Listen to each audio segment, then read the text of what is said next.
The NASDAQ has posted the best January since 2001. Let's dive into it, shall we? U.S. stock indexes rose Tuesday to finish January with a strong monthly gain, a reprieve for investors after a bruising 2022. Increasing confidence that interest rates are nearing their ultimate level has boosted stocks, particularly in growth segments of the market. Speculative, heavy shorted stocks have led this year's rally. Investors are eager to parse the Federal Reserve statement at Wednesday's meeting for hints at the future path of policy. The Fed is broadly expected to raise interest rates by a quarter percentage point. Tuesday's data showing that wage gains are cooling buoyed hopes that waning inflation could prompt officials to pause rates increases in the months ahead. The NASDAQ composite jumped 190.74 points, or 1.7%, to 11,584.55. The tech-focused index gained 11% in January, its best start to the year since January 2001, when it gained 12%. The S&P 500 rose 58.83 points, or 1.5%, to 4,076.60, while the Dow Jones Industrial Average added 368.95 points, or 1.1%, to 34,086.04. The index added 6.2% and 2.8% respectively this month.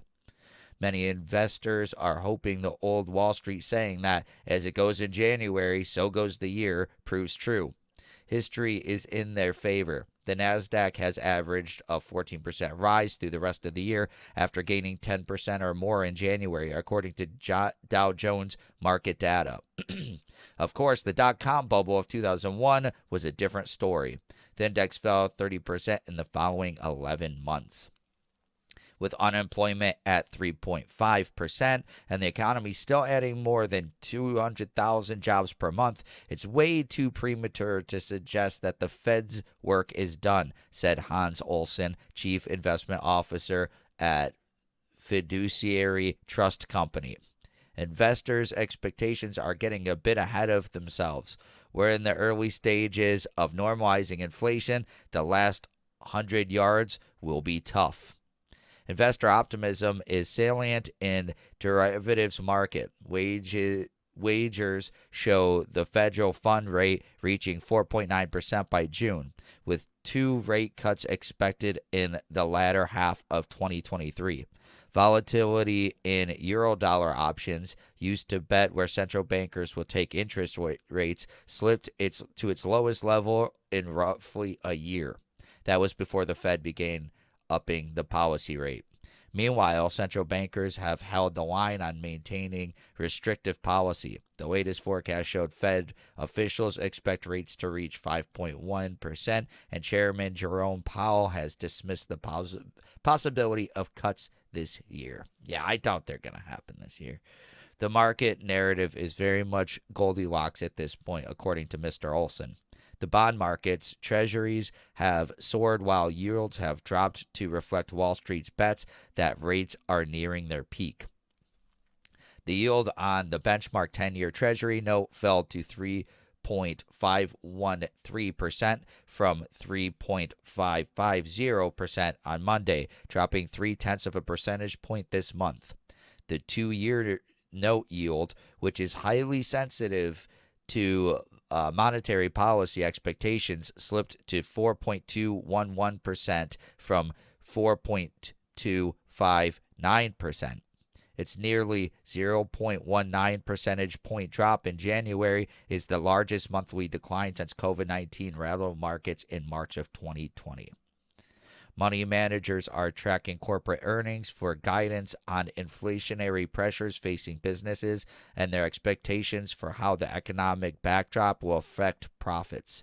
General Motors shares rose $3.03, or 8.4%, to $39.32 after the company reported a rise in quarterly earnings, with vehicle output rebounding from supply chain troubles and pricing holding strong despite mounting consumer pressures.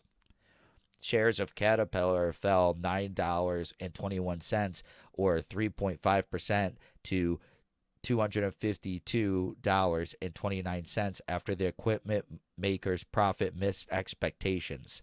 Shares of ExxonMobil rose $2.45 or 2.2% to $116.01 after posting record annual profits.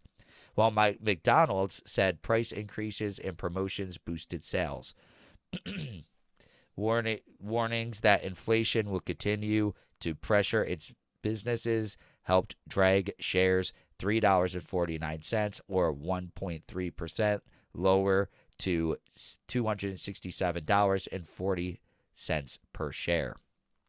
In energy markets, Brent crude slipped 0.5% to $84.49 a barrel. The international benchmark shed 1.9 or 1.7% during January, its 6th month of losses in the last 8. Overseas stocks closed a promising start of the year.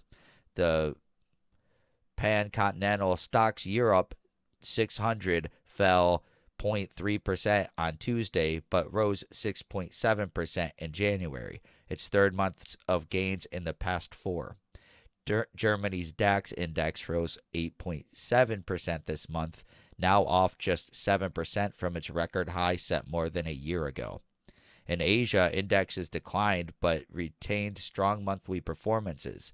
South Korea's Kospi Composite and Hong Kong's Hang Seng fell 1%.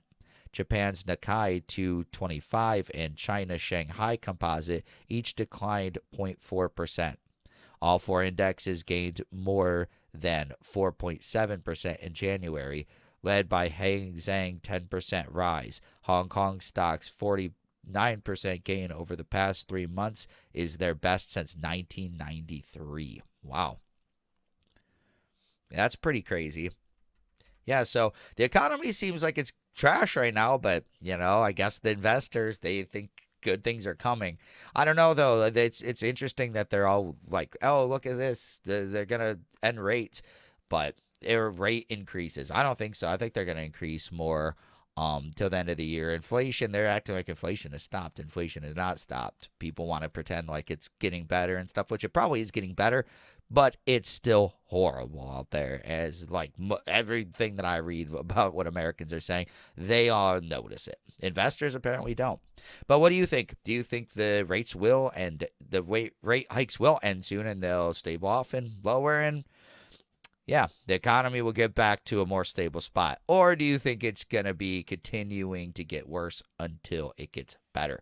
Please let me know in the comments below. Also, remember to like this video, subscribe to this channel for daily news updates, hit that notification bell, and share this video to help spread the news. Thank you so much for watching, and I'll see you in the next one. Peace.